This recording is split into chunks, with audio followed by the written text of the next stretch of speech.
Boa noite. Vamos serenando as nossas mentes, os nossos pensamentos, as nossas emoções. Vamos nos ligando aos nossos mentores espirituais, agradecendo por sua presença aqui ao nosso lado. E também agradecemos aos demais mentores que estão aqui nos auxiliando nos trabalhos dessa noite. Vamos saudando as equipes que fazem a higienização e a proteção de nossa casa. Vamos agradecendo as equipes do Dr. Bezerra de Menezes, a Matiz, Larion, Sheila, Mimi e Sérgio. Vamos saudando as fraternidades do espaço aqui presentes, as fraternidades do espaço com a nossa prece. Nosso Divino Mestre Salvador, fortalecei-nos e amparai-nos, para que possamos ajudar as forças do bem a transformar o mundo. Veneráveis mensageiros celestes, auxiliares de Jesus, fortalecei-nos e amparai-nos para que possamos ajudar as forças do bem a transformar o mundo. Pai nosso, Criador nosso, fonte eterna de amor e luz, fortalecei-nos e amparai-nos para que possamos ajudar as forças do bem a transformar o mundo. Vamos agradecendo ao Anjo Ismael, responsável pela evangelização em nosso país, nos agradecendo também a nossa irmã Maria de Magdala, maior exemplo de reforma interior e de amor ao Mestre.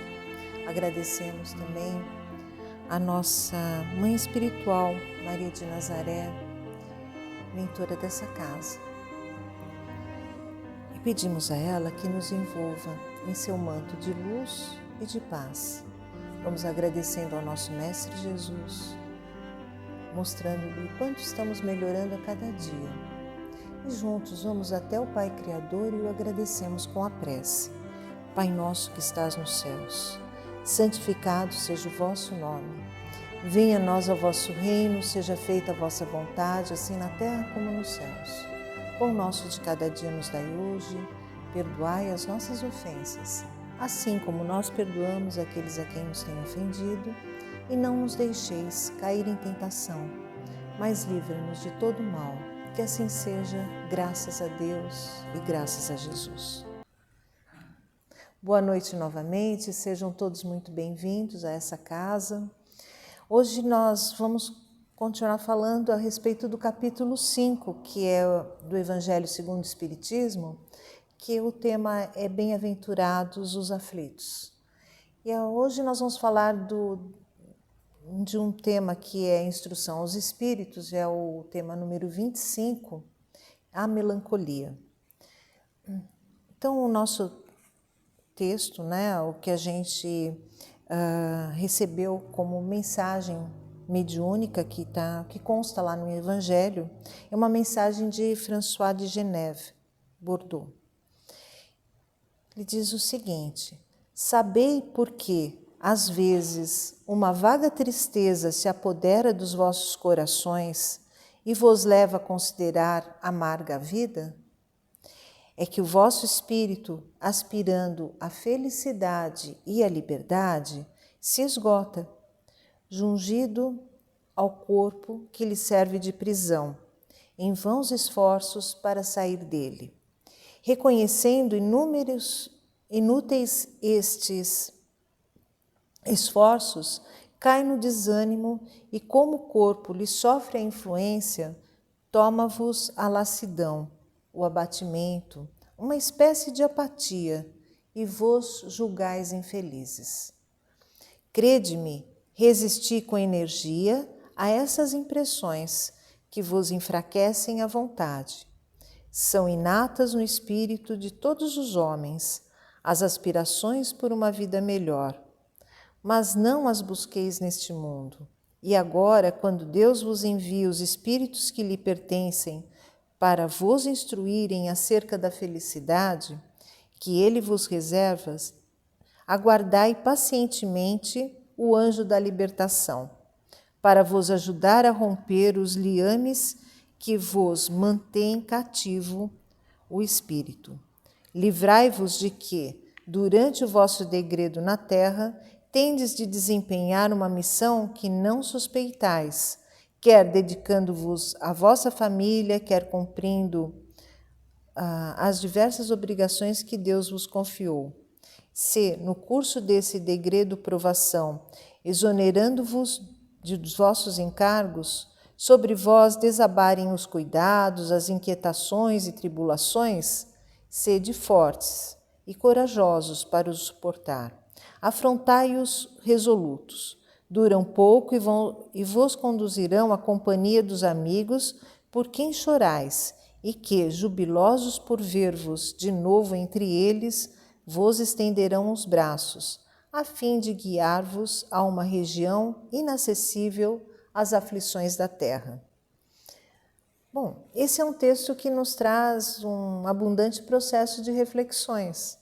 E essas reflexões, elas são dedicadas àquelas pessoas que se sentem cansadas, amarguradas, sobrecarregadas, muitas vezes abatidas pelo peso da vida, das circunstâncias que as envolvem, contidas na própria mensagem que nos faz sentir que essa vida pode ser difícil e pesada demais.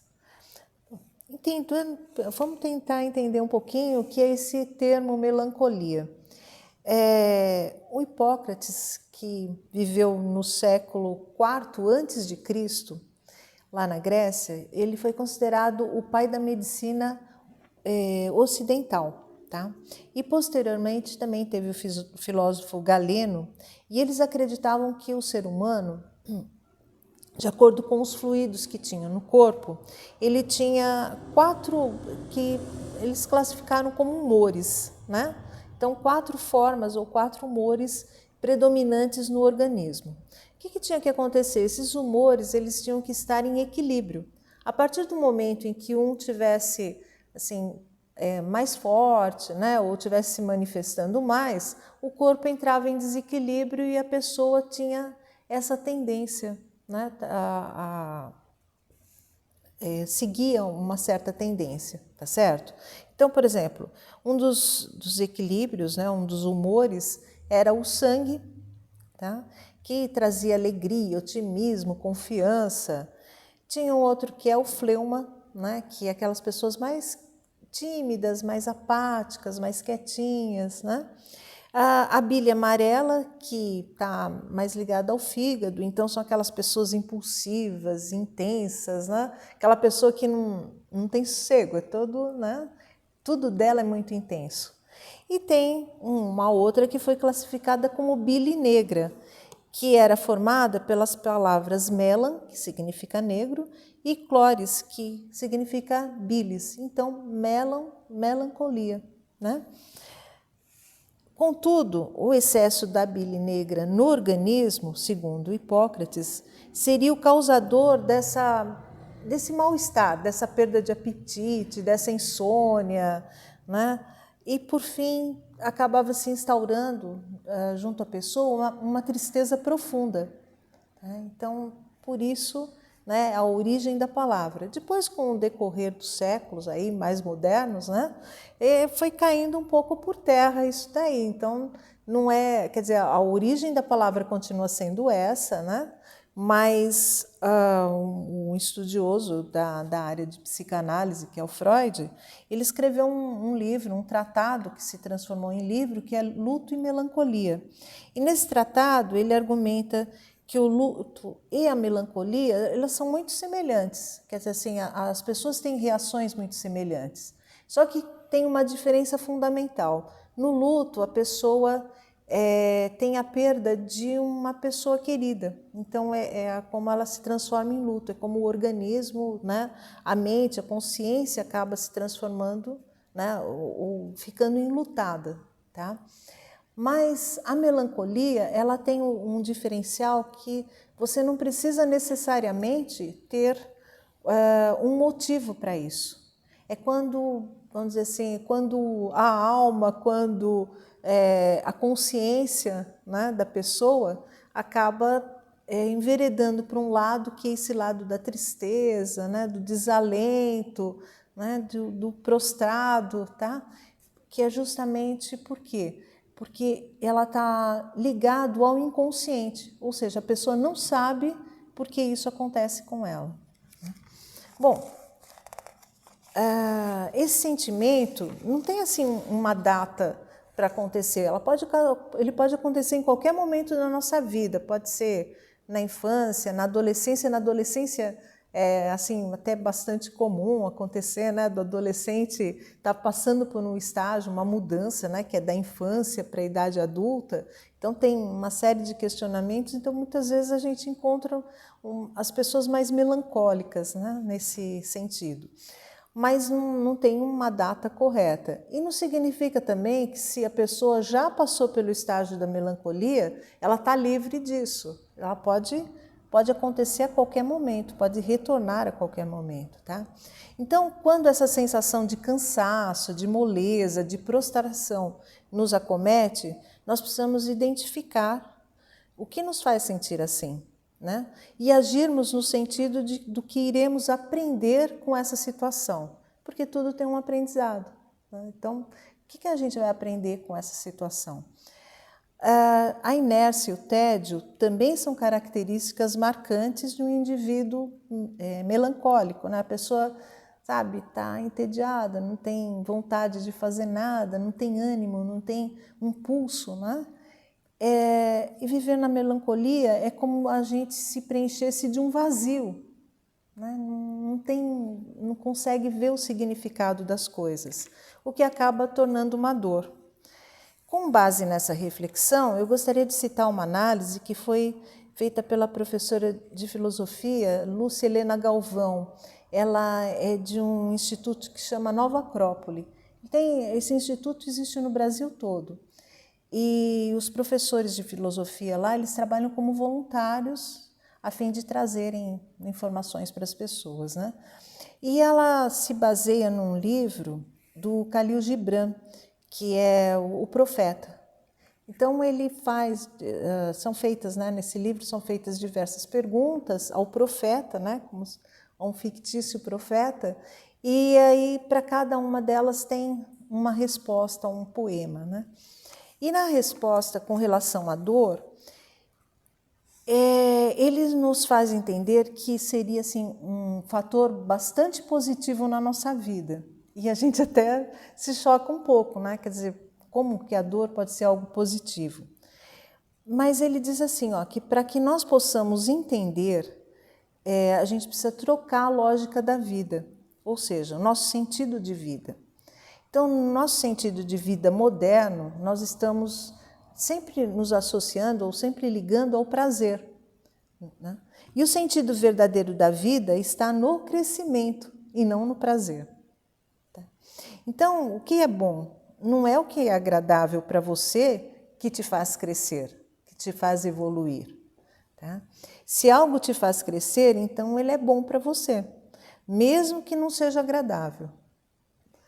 E essa associação que fazemos do bom com o agradável não é uma boa relação, porque, como se ensinou aos homens, como formação de caráter, então o nosso caráter, né, está sendo moldado assim, vamos fazer gostar do que é bom e rejeitar o que é mal. Quer dizer, com o mal eu não aprendo nada. E o nosso bem nada tem a ver com o que é agradável para nós. O que vai nos fazer bem não tem a ver com o que é agradável para nós. Então, como se percebe isso até nas palavras que a gente utiliza? E ela traz um exemplo muito interessante. Ela diz assim, olha, a maneira como nós nos apresentamos à pessoa. Então, quando nós recepcionamos uma pessoa, né, que nos é apresentada, que nós estamos conhecendo naquele momento. Em geral, a civilização nos reserva uma palavra que é muito especial para esse momento, que é um desejo. Você está expressando para aquela pessoa a sua boa vontade e os seus melhores desejos. Quer dizer, a partir desse momento que eu estou conhecendo você, você está fazendo parte da minha vida. Então, eu quero desejar a você tudo tudo de melhor, tá certo? E aí, nas civilizações, a gente vai encontrar o seguinte, lá na Índia se usa o termo namastê, que é o divino.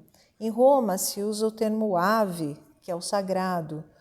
Os árabes colocam uma frase que diz assim: a paz esteja convosco, ou seja, desejo a paz, né?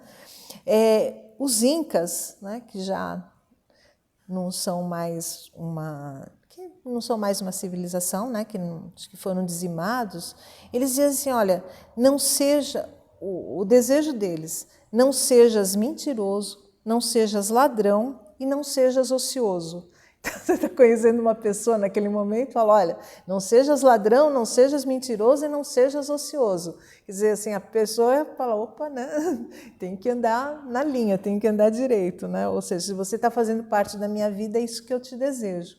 E na nossa civilização, qual seria a maneira como a gente recebe uma pessoa que é desconhecida e que vai passar a fazer parte das nossas relações? A gente diz: muito prazer. Então, quer dizer, eu desejo só prazer para você. Então, o que eu tenho de mais sagrado é o prazer. É o mesmo que dizer que a felicidade está diretamente associada ao prazer. Numa sociedade em que a tônica não é crescer, mas buscar conforto, mesmo que as pessoas queiram te ajudar, elas não vão conseguir, porque as pessoas estão querendo te libertar da dor e não fazer com que você passe pela dor, ou seja, que você aprenda aquilo que ela pode te trazer, aquilo que ela pode te anunciar, né? Então é uma maneira assim da gente até se desconectar com o nosso espírito, porque na nossa análise, né, na nossa filosofia, na nossa doutrina, nós entendemos que existe a reencarnação, nós acreditamos na reencarnação.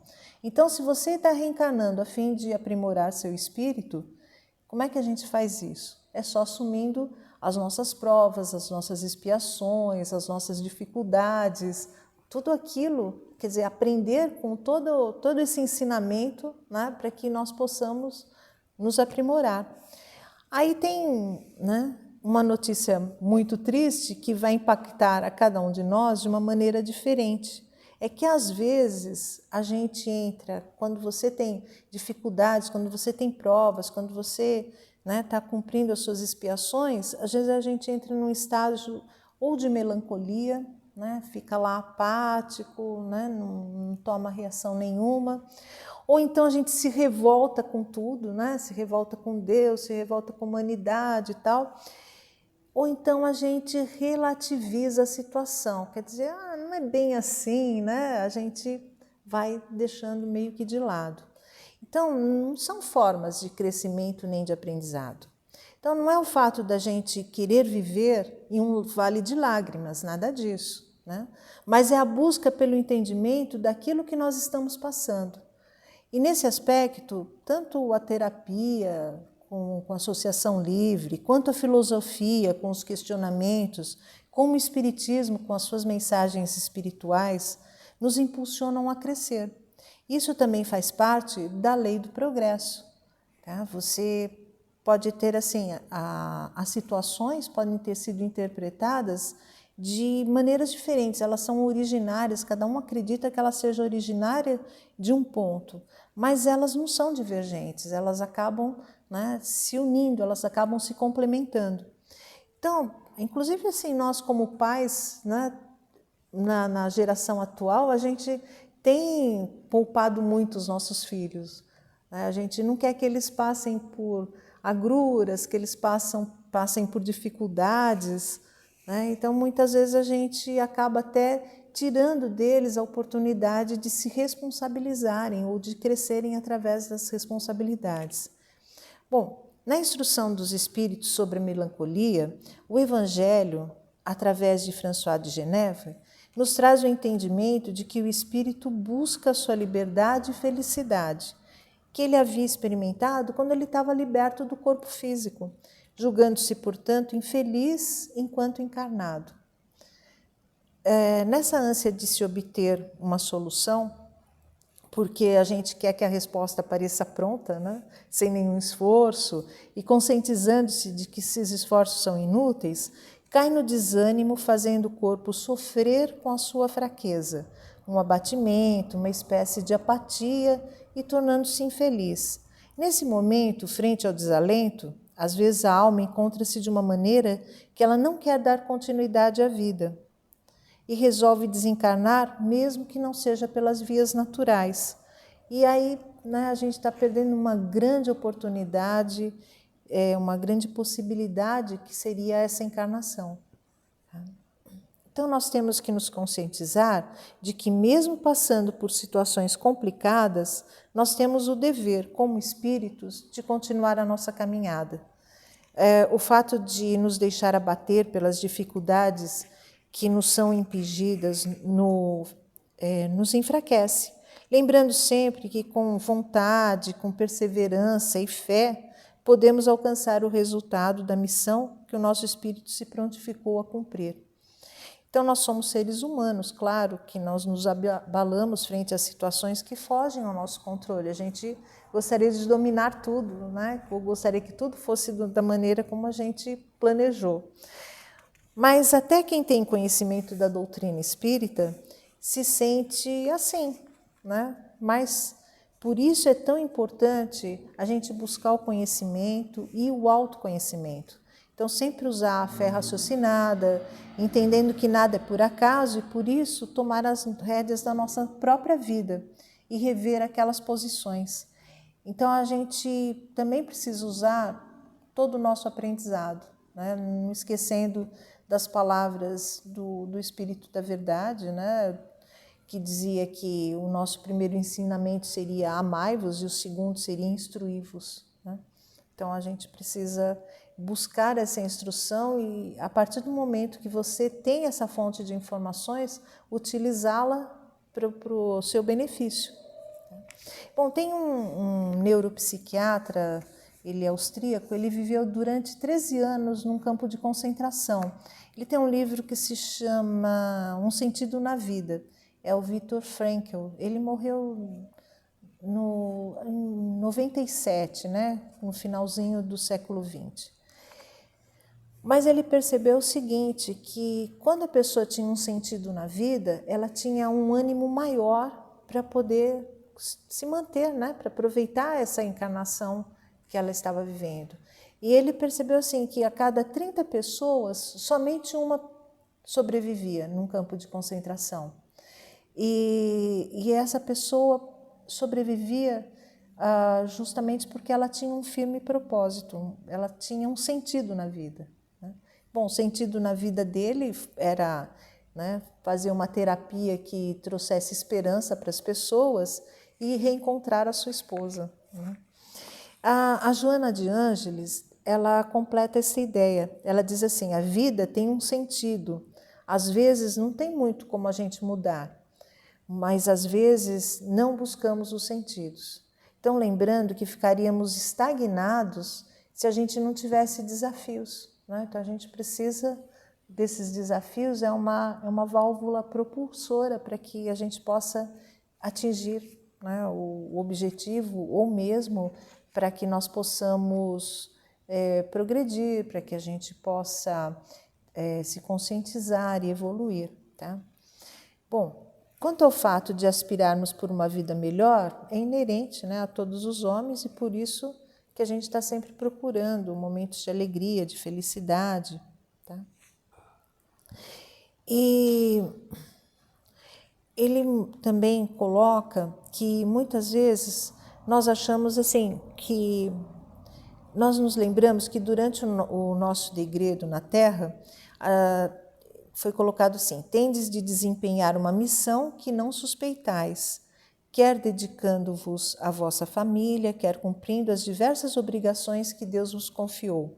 Então, muitas vezes a gente acha que a nossa missão é ser um profissional reconhecido, é ser alguém de muito sucesso, né? Um executivo com grandes viagens, com grandes negócios, mas muitas vezes a gente não entende que às vezes você está buscando, né, alguma coisa que está muito além daquilo que que qualquer pessoa está almejando, né? Que todos estão almejando para alcançar, mas às vezes a gente está esquecendo de cuidar daqueles que estão mais próximos de nós, tá? Porque também é uma missão, que também é um trabalho, tá?